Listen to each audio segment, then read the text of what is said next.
Mais um Pô de Blé. Estamos aqui reunidos para mais um bate-papo. Sempre lembrando o nome dos amigos, dos parceiros, que são aqueles que fazem possível esse projeto ser desenvolvido e estar aqui em andamento, né? Que é a loja Eleaxé, a Unira Calçados, como a gente já disse, transcendeu. Hoje é o lançamento do gin da Unira. No último evento a gente lançou a cerveja da Unira. Então já não é mais Unira Calçados, voltou a ser Unira dos pés à cabeça, porque já transcendeu a questão dos calçados. Também temos aí como parceiro a Pilão de Ouro, a Dr. José Pilintra em Osasco e a nossa amiga Bruna na São Jorge, lá em Itaquera. Ressaltado aí os amigos, os parceiros. Estamos aqui recebendo hoje um grande babalaô, nosso amigo, meu pai, meu irmão, meu amigo, como dizia saudoso tio Jorge, Pai Tel, herdeiro daí de um dos maiores axés de São Paulo, filho de grandes axés da Bahia e representante de tantas ordens da religiosidade. Fica à vontade, pai. Se apresenta, fala um pouco sobre o senhor. Fica à vontade, seja bem-vindo à nossa casa. Boa noite já, né? Então, boa noite, obrigado pelo convite. E Baba Edson, o senhor é uma pessoa que sempre foi carinhosa comigo, desde que eu conheci há quase 18 anos, né? 18 a quase 20 anos, nessa média, né? Um Babalorixá, uma pessoa que sempre... uma das perguntas que eu sempre comento com a minha Iá, né? Com a mãe Dani, quando eu pergunto pra ela, como é que o senhor tá, pai Edson? Eu sempre pergunto, muito bem, muito bem. Né? Sempre bem. Sempre bem, sempre bem. Né? Então, meu nome é Isnatiel, eu sou filho carnal do Babalorixá Labi Facoiá, né? E saudosa Kednina, né? Maria do Carmo. E isso do meu axé vem do estado de Pernambuco, Recife. Eu sou pernambucano com muita honra quando eu falo que sou nordestino. Né? E tô aí, graças a Deus aí, a todos os orixás, na 5ª geração, né? Então eu costumo dizer que sou filho, neto, bisneto de feita. Sim. Né? Tataraneto de feitos. Então, estamos aí. Também iniciado pelo meu Loi Falé Acalá, né? Família Ireté Jeru, né? Descendência em Nigéria de família Boulá. Bom, Pai Tel, eu quero começar fazendo uma pergunta a respeito dessa questão da herança, de ter essa responsabilidade de dar continuidade num axé tão importante. Como foi isso e como é isso na sua vida? Porque eu sei que quando a gente é jovem e a gente vislumbra uma coisa de uma forma, depois a gente cresce e as coisas vão acontecendo. Como foi essa relação na sua vida? Como isso apareceu? Em que momento você tomou consciência disso? Na realidade, somos 7 irmãos, né? 7 irmãos, são 2 homens e 5 mulheres, né? Sim. Que eu tenho. Então, se fala como herdeiro, eu não sou herdeiro direto, corresponsável, né? Direto, no escolhido pelas divindades. Mas o meu pai deixa claro que isso demore muitos anos e muitos anos mesmo, que a gente não quer que isso aconteça, mas que venha acontecer, né, por a determinação de Olodumare, a partida dele. São 7 irmãos, existe já uma herdeira, né, prevista, né, olhada por vontade dele, por determinação das divindades, né, dos donos da casa, sim. Né? Mas existe também a hierarquia em qualquer esfera religiosa, ela é sempre muito observada, muito seguida, né? Então, eu sou o primogênito, por mais que seja, por exemplo, a caçula que possa assumir, ou o terceiro, ou o quarto, ou o quinto, sim. Né?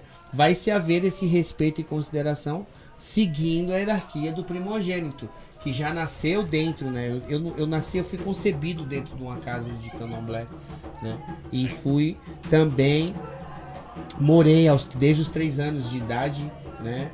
Dentro de uma casa de candomblé até eu poder me casar, formar. Hoje eu não moro mais, mas automaticamente também volto. Hoje eu tenho um Ebé Ifá também, onde eu pratico o meu sacerdócio, que é Babalaú, né? A Oifá, que a gente também chama de Oifá, muitos acham que não é a mesma coisa. Babalaú, muitos acham que é tudo, é Babalaú. Não, Babalaú é o pai do segredo, né? A Oifá, né? É o segredo de Ifá, né? Então, um sacerdote também. Eu tenho minha casa que chama-se Dinho Ilará, no Jardim Colônia, onde eu sou o dirigente dessa casa, né? Pelo o caminho de Ifá. O meu sacerdócio é Ifá. Então eu sigo os caminhos do Ifá. Mesmo toda essa corresponsabilidade de herança ancestral, de continuar e ajudar a manter a minha família de axé do candomblé afro-brasileiro. Até né? Porque a herança do legado é a herança de todos os filhos. Sim, é de todos os filhos. Automaticamente todos estão empenhados, porque não é só a herança do meu pai, vem como herança do meu pai como sacerdote, vem a herança da minha avó, vem a herança do meu avô, vem a herança da minha mãe. Então são várias ancestrais que temos que representar, né? Não é assim, é um peso muito grande, né? Só hoje já é um peso muito grande de você ter que estar seguindo num comando também, né? Meu pai como superior, mas de autonomia total, mas ele já também tem sua idade, tem suas preocupações, tem outras coisas. Sim. E ele precisa automaticamente dos filhos para que vá ajudar a conduzir a casa de candomblé. É muito complicado porque você está à frente de uma casa que tem mais de 100 anos. A casa foi formada em 1910. Então é complicado. O nome pesa, a idade pesa, né, da casa. O peso ancestral é muito grande, né? Lógico, às vezes eu fico imaginando. Imagina algumas casas da Bahia que tem 300, 200, 250 anos. Pois é. O peso como deve ser, né? Então, houve uma transição na sua vida pro Ifá, é isso? Na realidade foi assim, já se cultua Ifá dentro da minha família, né? O Ifá da minha família dentro de Recife já que era uma herança de avó, que foi passada pro meu pai, pra minha mãe e pra nossa família, e vamos seguindo, já existia esse Ifá, né? Já trazido já pelo saudoso Opê Atanã, que somos da família de Opê Atanã, do sítio do Pai Adão, aonde Pai Adão já cultuava Ifá, né? O avô, o pai dele, né?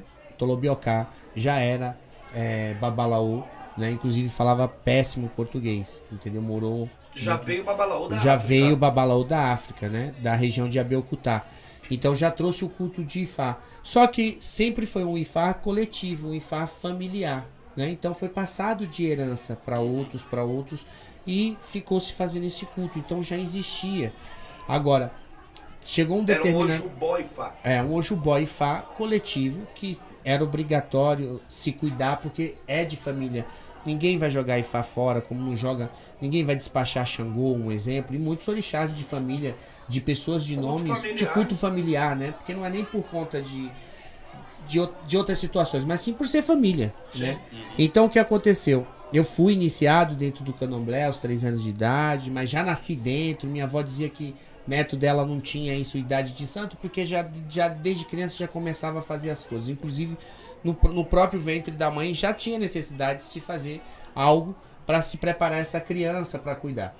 Então, chegou um determinado momento onde Ifá, sobre a orientação do meu pai, Alabi Ifá Koyá, ele diz: olha, meu filho, chegou um momento onde Ifá diz que você, o oráculo, né? O Ifá nesse caso vem como oráculo dizendo: olha, não tem mais o que você fazer no candomblé, no sentido de buscar algumas respostas da qual você precisa. Orixá tinha feito por mim tudo o que precisava ser feito até aquele momento. Dali por diante, eu teria que procurar uma segunda opinião. E essa segunda opinião era o culto ao Ifá. Então, buscar o autoconhecimento, porque já sabia que eu já sabia que eu era sacerdote, mas não sabia, não seria babalorixá. Isso já era conhecido. Então eu precisava buscar algumas respostas para minha própria vida, de alguns acontecimentos, né? As pessoas perguntam assim, você saiu do candomblé, né? Tem sempre essa pergunta. Eu nunca saí do candomblé e nunca vou sair do candomblé. O candomblé tá dentro de mim, faz parte da minha história, né? Mas o segmento sacerdotal não pode ser aplicado dentro do candomblé. Eu, como olorixá, eu não posso fazer essa prática, né? Pelo menos dentro da minha família. Eu não posso praticar. Então você migrou porque você foi ser babalaô para poder praticar? Não. Eu fui em busca da minha melhora como pessoa, o descobrimento de algumas coisas que o que estava acontecendo, o que eu precisaria fazer, né? Se tinha algo a mais para fazer. E aí foi determinado, saiu o meu Odu, que eu tenho orgulho de dizer, né? Que é Idimbe. E o meu pai disse, o meu Oluoi Falei Akalá, disse para mim, olha, o que Ifá está dizendo para você é que você vai ajudar muitas pessoas. E você vai ser, de fato, um babalaô praticante. Você vai ajudar pessoas. Muitas pessoas vão te procurar. E você tem essa missão de ajudar essas pessoas que vão te procurar, né? Então, não houve migração ou separação, como pode-se pensar. Não foi isso. Foi uma evolução. Foi uma evolução. É correto, sua colocação maravilhosa.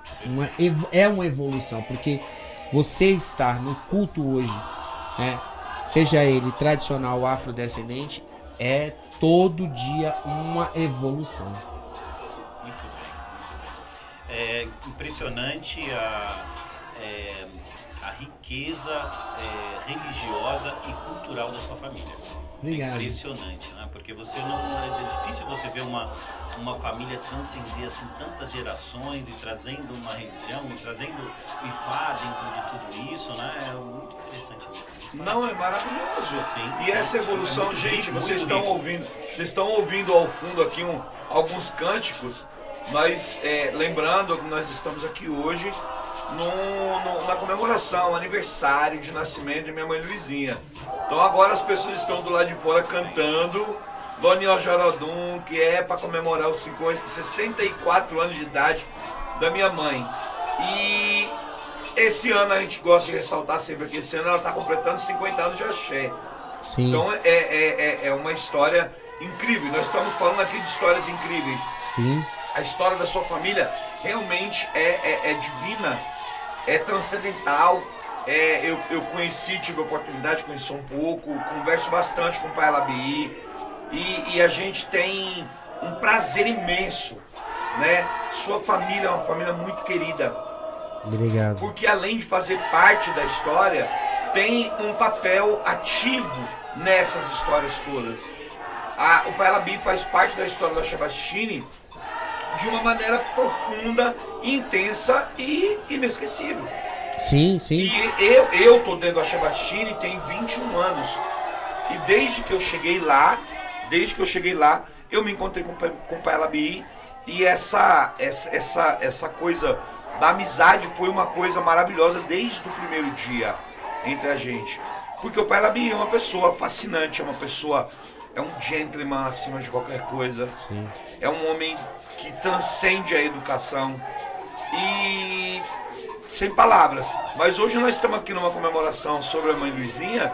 E aí eu queria que o senhor falasse um pouquinho. O senhor é suspeito, né? Eu sou bem suspeito. Eu na realidade foi assim, eu conhecia o Pai Pércio de Xangô, saudoso Pai Pércio de Xangô, o Tata, né? Eu conheci o Tata em 1991 no Congresso. E depois foi passando alguns anos, e ele sempre chamava pra ir na casa dele, eu visitava e tal, mas não ia muito em Orô, nada, sempre no Candomblé. E ele sempre pedia, falava, olha, vem aqui, eu gosto de você, que você é filho de meu amigo do Pai Alabi, você canta, você toca, eu quero que você venha aqui, tá, um dia eu vou, mas nunca ouvia tempo, e eu tinha um pouco de medo, porque a nossa família, independente de qualquer coisa, sempre foi muito restrita, porque é um culto um culto fechado e familiar, não é o fechado de não há ninguém entra, mas é interessante isso dentro do Ajagunã, que a maioria das pessoas que são filhas de santo do meu pai ali dentro do Ajagunã, a maioria são famílias. Então assim, mãe, pai, irmão, sobrinho, filho, neto, bisneto. Então é sempre uma família. Um é parente do outro. sempre tem um consanguíneo, né? Então são pessoas que estão com meu pai há 30 anos, 35 anos, 40 anos, entendeu? E todos os familiares, todos os descendentes continuam com meu pai. Bom, em 2003, a aliança começa com meu pai em 2003, né? E eu conheço a Yaebé Daniele, que é a minha esposa.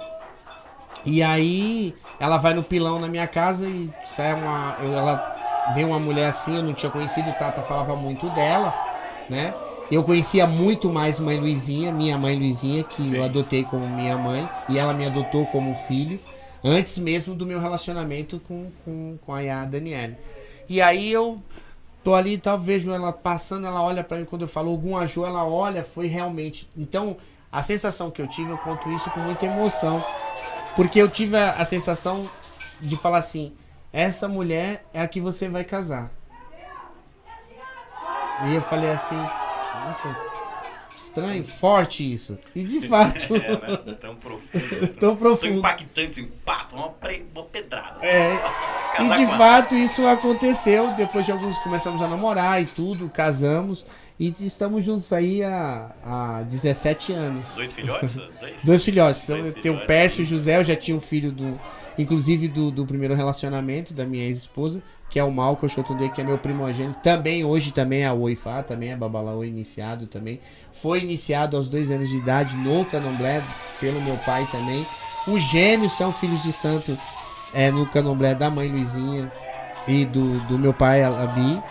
Né? Também são enxefás também, dentro do coisa, são enxefás do Acalá, do Falei Acalá.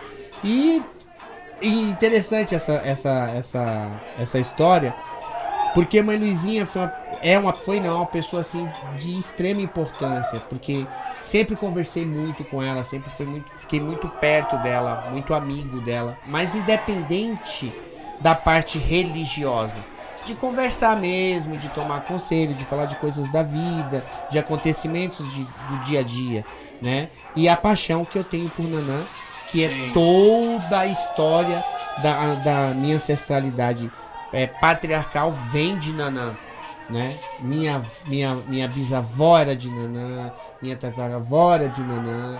Então, mãe Luizinha... como minha mãe também de Nanã, então é muito forte essa história. É verdade. Né? Então é um prazer assim hoje estar conversando com vocês numa data tão especial que é o aniversário dela. E o Silvio, né? É tão bonito a gente ver essa história.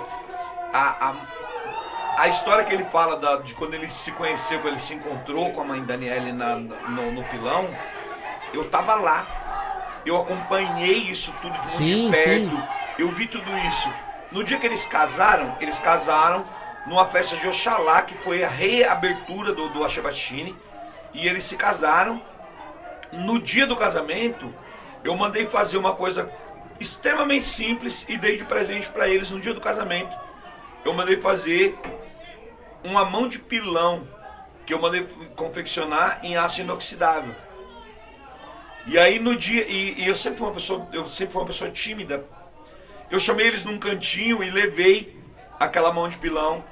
E eles seguraram junto, aquilo foi um momento tão emocionante pra gente, assim, foi um negócio tão bonito. E olha, veja que como nos conhecemos no pilão e decidimos nos casar no pilão. Numa festa de 2010, um ano após, né, a reabertura da casa, um ano após a partida do Pai Pércio por um, né? E aí o interessante, tem um fato que é interessante. Eu não fui por Ifá primeiro, assim, direto. Consultei no Ifá, me iniciei em Egungun, no culto tradicional Yorubá. E aí, olha, a primeira pessoa que apareceu dentro da consulta, o espírito, né, foi o espírito da minha mãe, dizendo, você precisa se iniciar, porque eu preciso te dar algumas coisas, ter algumas comunicações com você, da qual você não tem habilitação religiosa para ter. Né? Isso eu entendo hoje. E aí eu fui primeiro pro culto a Egungun, né? E Egungun, quando sai o meu Itá, Egungun diz assim, ele tem 1 ano para fazer Ibodu, ele vai fazer Ifá. Porque eu pergunto pro meu Olô, eu falo, babá, mas agora acabou, né? Então eu fiz as coisas do Egungun, eu vou continuar cultuando Egungun e tal, e acabou. Ele falou, não, você tem um ano para entrar dentro do Ibudu, você vai ter que se iniciar no Ifá. Isso é determinação do Ifá, né? E aí, daí eu vou pro Ifá. E isso pro Ifá tradicional Yorubá. E aí vou pra iniciação e venho tocando até hoje, né? Então, é assim, eu acho, uma das coisas que eu sempre tenho na minha cabeça é a certeza de que não existe coincidência de nada. Pra mim não existe coincidência, né? Não existe. Eu procuro às vezes falar, não, mas será que não é coincidência? Eu acho que é. Quando as pessoas falam assim, não, babá, aconteceu um fato que eu acho que é coincidência. Eu falo, não é, não existe. Eu procuro essa coincidência, mas não existe. A coincidência deve ser uma coisa muito simples, um acontecimento muito simples, que não é marcado por nada nem por ninguém. É um caminho. É, um caminho. A gente é conduzido, simplesmente. Verdade. Muito bem, estamos aqui mais uma vez com uma presença aqui sensacional. A gente, cada hora, eu converso com cada mais um, eu fico assim espantado como esse espaço é sensacional. É um grande prazer conhecer um pouquinho da sua vida, da sua história, que deixa a gente mais feliz em poder participar desse programa do Podblé, de ter criado aqui o Estúdio Ilê Axé, de estar recebendo essa festa aqui maravilhosa, tão importante para a religião, para o candomblé. E, gente, agradeço. Muito obrigado pela visita. Eu que agradeço também. Obrigado, Paitel. Não existem palavras para agradecer. E a gente, olha, conversando um pouquinho com o senhor, eu vejo que a gente pode gravar muitas coisas. Eu acho que para esclarecer para as pessoas o funcionamento do Ifá, eu acho que temos muito que conversar ainda. Elucidar determinadas coisas. Sim, a gente falava agora há pouco, eu e o Fernando, a gente estava falando sobre preconceitos, paradigmas que existem até dentro da própria religiosidade. Né? O preconceito do candomblessista com o umbandista, do umbandista com o espírita, e assim consecutivamente, e via de mão dupla, e algumas existências que existem do povo do candomblé com o Ifá. Sim. Coisa que as pessoas, o preconceito vem daquilo que você não conhece. Sim. Não, vai vem ser da ignorância. Eu que agradeço, Fernando, por você, agradeço o senhor Babá também. O senhor também pelo carinho e por tantas palavras bonitas. Mas eu quero deixar uma coisa que, sim, realmente. Eu quero deixar uma coisa bem clara e que eu acho que vai servir, sim, para futuros bate-papos. As pessoas perguntam assim, o que é Ifá? Ifá é tudo, porque Ifá é a palavra sagrada de Deus. Se tudo começa por Deus, tudo é Ifá. Só que no sentido geral e mais profundo da palavra. As pessoas precisam começar a separar o que é Ifá e quem é a divindade Orumilá. Eu acho que é um bate-papo futuro aí, já deixo aberto para vocês. Acho inclusive que a gente já pode levantar até uma lebre sobre isso, porque assim, eu acho que as pessoas do candomblé, algumas pessoas, não vamos generalizar nunca, claro, mas algumas pessoas têm que compreender, inclusive, a diferença da expressão Orumilá Ifá e Ifá Orumilá. Exatamente. As pessoas precisam, acho que começa por aí. Ifá estará sempre sobre tudo. E tudo está dentro do Ifá, sim, porque tudo pertence a Deus, ao Lodumare, Senhor Supremo. Né? Então sempre vai estar. Os orixás, Orumilá é tão importante como qualquer outro orixá, como Exu, como Oxum, como Oxóssi, como Xangô. Ifá é a palavra sagrada de Deus, que está acima de orixá, está acima de tudo, inclusive do próprio Orumilá. Perfeito. Tá certo? Porque Orumilá é a testemunha do destino. Exatamente. A maior das palavras que eu acho que eu aprendi isso com meu pai Pérez, eu acho simplesmente divino dizer a palavra Aboludé. Tudo tem a sua hora e o seu momento exato para acontecer. Estamos aqui e tantos outros acontecerão.